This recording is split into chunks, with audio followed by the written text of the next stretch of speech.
നമസ്കാരം. എല്ലാ പ്രേക്ഷകർക്കും അന്യോന്യത്തിലേക്ക് സ്വാഗതം. ഇത്തവണ നമ്മളോടൊപ്പമുള്ളത് RSS വിട്ട വേദഗണിത പ്രചാരകൻ ശ്രീ സുധീഷ് മിന്നി. നമസ്കാരം സുധീഷ്. നമസ്കാരം. RSS വിട്ടു എന്ന പേരിൽ അറിയപ്പെടുന്നു. അതെ അതെ RSSന്റെ വേദഗണിത പ്രചാരകനായിരുന്നു. അതെ, വേദഗണിതം എന്നൊരു വിങ്ങുണ്ട്, അതിനെ പ്രചരിപ്പിക്കുക എന്നുള്ളതായിരുന്നു. എത്ര കാലത്തെ ബന്ധമുണ്ട് RSSുമായിട്ട്? ചെറുപ്പത്തിൽ ഇത് അഞ്ചാമത്തെ വയസ്സിൽ സ്കൂളിൽ ചേർക്കുന്നതിനേക്കാളും മുന്നേ അമ്മ ആദ്യമായിട്ട് കൊണ്ടുപോയത് RSSൻ്റെ ശാഖയിലാണ്. അപ്പോൾ ആ ധ്വജമാണ് ഞാൻ ആദ്യമായി കാണുന്നത്. ധ്വജമെന്ന് പറഞ്ഞാൽ RSSന്റെ കാവിക്കൊടിയാണ് ആദ്യമായിട്ട് ഞാൻ കാണുന്നത്. അപ്പോൾ സ്കൂളിൽ പോയിട്ടില്ലെങ്കിലും ശാഖയിൽ ദൈനംദിനമായി പോവുക എന്നത് അമ്മേൻ്റെ വലിയൊരു നിഷ്ഠയായിരുന്നു. ദൈനംദിനം എന്ന് പറഞ്ഞാൽ എല്ലാ ദിവസവും ശാഖയിൽ പോകും. കണ്ണൂർ എവിടെയാണ് വീട്? കൂത്തുപറമ്പിൽ ആയിത്ര എന്ന് പറയുന്നൊരു സ്ഥലത്താണ്, ഒരു ഗ്രാമത്തിലാണ് വീട്. അപ്പോൾ ആയിത്ര തന്നെ പിന്നെ ശാഖയുണ്ട്. അപ്പോൾ 5:30 മുതൽ 6:30 വരെയാണ് അന്നത്തെ, ഞാനൊക്കെ ആ ഒരു ചെറുപ്പത്തിൽ ആ ശാഖേൻ്റെ സമയം 5:30 മുതൽ 6:30 വരെയാണ്. അത് കഴിഞ്ഞപ്പോൾ കുറേ ഒരു 6ാം ക്ലാസ്സിലൊക്കെ എത്തിയപ്പോൾ കുറേ പക്വതയായി. കാരണം സംഘത്തിൻ്റെ ഈ ചെറുപ്പം മുതലേ പോയത് കൊണ്ട് എല്ലാ കാര്യങ്ങളും അറിയുന്നത് കൊണ്ട് 6ാം ക്ലാസ് പഠിക്കുമ്പോൾ തന്നെ ഞാൻ ശാഖയുടെ മുഖ്യ ശിക്ഷകനായി. സായം ശാഖ എന്നാണ് പറയുക നമ്മളത്. അതായത് ചെറിയ കുട്ടികൾ പങ്കെടുക്കുന്ന ശാഖയുടെ മുഖ്യ ശിക്ഷകൻ എന്ന് പറയുമ്പോൾ മുഖ്യ പരിശീലകനായി അവിടെ. അപ്പോൾ ഒരു ശാഖയുടെ മേധാവിയായി മാറി. ഒരു ശാഖയുടെ കുട്ടികളുടെ ശാഖയുടെ മേധാവിയായി മാറി. അപ്പോൾ അവിടുന്ന് ഞാൻ ഇവിടെ ട്രെയിനിങ്ങുകളുണ്ട്, RSSന് കുറേ ട്രെയിനിങ്ങുകളുണ്ട്. അപ്പോൾ ആദ്യത്തെ ട്രെയിനിങ്ങിന് ITC എന്നാണ് പറയുക. അപ്പോൾ ആ ITC ഞാൻ 7 ദിവസം ഒരു സ്കൂളിൽ, ചിറക്കൽ രാജാസ് സ്കൂളിൽ 7 ദിവസം ക്യാമ്പ് ചെയ്തിട്ട് ഉള്ള പരിപാടിയാണ്. അപ്പോൾ ആ ക്യാമ്പിൽ ITC എന്നാണ് അതിന് പറയുക. അപ്പോൾ ആ ITC കഴിഞ്ഞു ആദ്യം. അത് കഴിഞ്ഞപ്പോൾ പിന്നീടൊരു 10ാം ക്ലാസ്സൊക്കെ കഴിഞ്ഞപ്പോൾ OTC മധുരയിൽ ആണ്, തിരുവേടകം വിവേകാനന്ദ കോളേജിലാണ് OTC കഴിഞ്ഞത്. അതിന് ഫസ്റ്റ് ഇയർ OTC. അത് 28 ദിവസമാണ് ആ ഒരു ഇത്. 24 ദിവസം 20 ദിവസമൊക്കെ ഉണ്ട്. അത് അങ്ങനെ ഓരോ ഇതാണ്. 4 ആഴ്ചയാണ് ശരിക്കും. ഇതൊക്കെ ആ പരിശീലനവും അതിൻ്റെ കൂടെ ഒരു പരീക്ഷയുമാണോ? പരിശീലനമാണ്. പരിശീലനം എന്ന് പറയുന്നത് അത് പൂർത്തിയാക്കിയാൽ അത് കഴിഞ്ഞ് OTC എന്ന് പറയുമ്പോൾ ഒഫീഷ്യൽ ആയ സംഘത്തിൻ്റെ ഉത്തരവാദിത്തങ്ങൾ, RSSൻ്റെ ഒഫീഷ്യൽ ഉത്തരവാദിത്തം. ഇതിപ്പോൾ ശാഖ മുഖ്യ ശിക്ഷകനാണ്. അപ്പോൾ അത് കാര്യവാഹ്, അങ്ങനെ പ്രചാരക് എന്നൊക്കെ പറഞ്ഞിട്ടുള്ള ഉത്തരവാദിത്തങ്ങളുണ്ട്, ഒരുപാട് ഉത്തരവാദിത്തങ്ങളുണ്ട്. അപ്പോൾ ഈ ഉത്തരവാദിത്തങ്ങൾ കിട്ടാൻ ഒഫീഷ്യൽ ട്രെയിനിങ് ആണിത്. അത് ആ ഫസ്റ്റ് ഇയർ ഒഫീഷ്യൽ ട്രെയിനിങ് മധുരയിൽ കഴിഞ്ഞു. അത് എത്രാമത്തെ വയസ്സിലായിരുന്നു?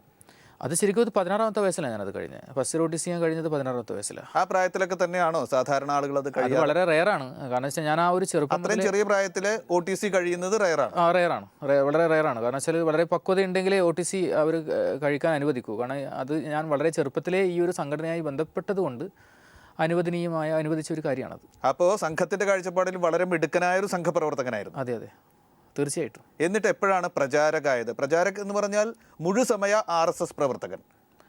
ഞാൻ പിന്നെ ഏകദേശം ഒരു 18 വയസ്സ് ആകുന്ന സമയത്ത് തന്നെ RSSൻ്റെ മുഴുവൻ സമയ പ്രവർത്തകനായിട്ടുണ്ട്. കമ്മ്യൂണിസ്റ്റ് പാർട്ടി ജനിച്ച സ്ഥലമാണ്. അപ്പോൾ പാറപ്പുറത്ത് ഒരു ശാഖ, അതാണ് RSSൻ്റെ ലക്ഷ്യമെന്ന് പലപ്പോഴും നമ്മുടെ ശാഖകളിലൊക്കെ നമ്മൾ പറയാറുണ്ട്. ഈ പാറപ്പുറത്ത് ശാഖയില്ലല്ലോ, അപ്പോൾ പാറപ്പുറത്തൊരു ശാഖ ഉണ്ടാക്കുക, അതാണ് RSSൻ്റെ ഒരു ലക്ഷ്യം, കണ്ണൂർ ജില്ലയിലെ ലക്ഷ്യം. പിന്നെ എന്താ പ്രശ്നം എന്ന് വെച്ചാൽ, അല്ല, പാറപ്പുറത്തൊരു ശാഖ ഉണ്ടാക്കാൻ ഒരു കമ്മ്യൂണിസ്റ്റ് വിരുദ്ധ സംഘടന ആഗ്രഹിക്കുന്നതിൽ തെറ്റുണ്ടെന്ന് നമുക്ക് പറയാൻ കഴിയില്ല. പക്ഷെ അത് സംഘർഷത്തിലൂടെ ഉണ്ടാക്കാനാണ് ശ്രമിക്കുന്നത്. സംഘർഷമുണ്ടാക്കുക. ഇപ്പം വെണ്ടുട്ടായിയൊക്കെ അവർ ശരിക്കും രാഷ്ട്രീയ ഭീകരതയാണ് സൃഷ്ടിക്കപ്പെടുന്നത്. ഈ പിണറായിയുടെ ആ അടുത്ത ഭാഗങ്ങളിലൊക്കെ അവർ അങ്ങോട്ടേക്ക് കയറാൻ വേണ്ടിയിട്ട് ഭീതിപ്പെടുത്തുകയും, ഇപ്പോൾ ബോംബേർ കൊണ്ടൊരു അമ്മയൊക്കെ അവിടെ മരിക്കുകയൊക്കെ ചെയ്തല്ലോ, ഒരമ്മേനെ അവർ കൊന്നല്ലോ ബോംബെറിഞ്ഞിട്ട്. പക്ഷേ അവർ ക്യാൻസർ ബാധിത എന്നൊക്കെ പറഞ്ഞിട്ട് കുപ്രചരണങ്ങൾ അടിക്കുന്നുണ്ട് എങ്കിലും അവർ മരിച്ചത് ബോംബേർ കൊണ്ട് തന്നെയാണ്. അപ്പോൾ ഇങ്ങനെ ഭീതിയിലൂടെ ഒരു രാഷ്ട്രീയത്തെ സൃഷ്ടിക്കുക എന്ന് പറയുന്നത് ഭീകരവാദമല്ലേ? അതിനെ ഭീകരവാദം എന്നല്ലേ വിളിക്കേണ്ടത്?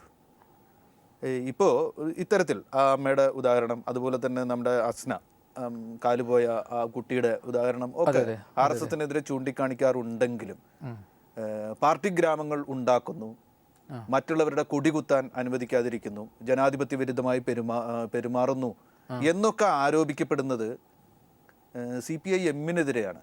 മാധ്യമങ്ങളിലൊക്കെ അത്തരത്തിലാണ് വാർത്തകൾ വന്നുകൊണ്ടിരിക്കുന്നത്. സത്യത്തിൽ കണ്ണൂരുള്ള രാഷ്ട്രീയ സംഘർഷങ്ങളുടെ ഉത്തരവാദി എന്ന നിലയ്ക്ക് സംഘപരിവാറിനെ പ്രതിഷ്ഠിക്കാൻ താങ്കൾ ആഗ്രഹിക്കുന്നുണ്ടോ, അതോ അതിൽ പകുതി ഉത്തരവാദിത്വം CPIM-ന് തന്നെ ഉണ്ട് എന്നാണ് താങ്കളുടെ വിശ്വാസം?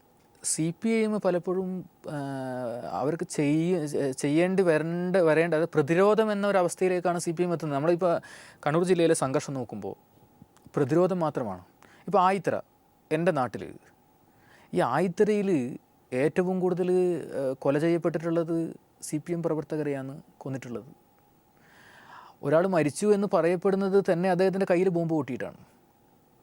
അദ്ദേഹത്തിൻ്റെ കയ്യിലെ ബോംബ് പൊട്ടിയിട്ടാണ് മരിച്ചത്, RSSകാരൻ മരിച്ചത്.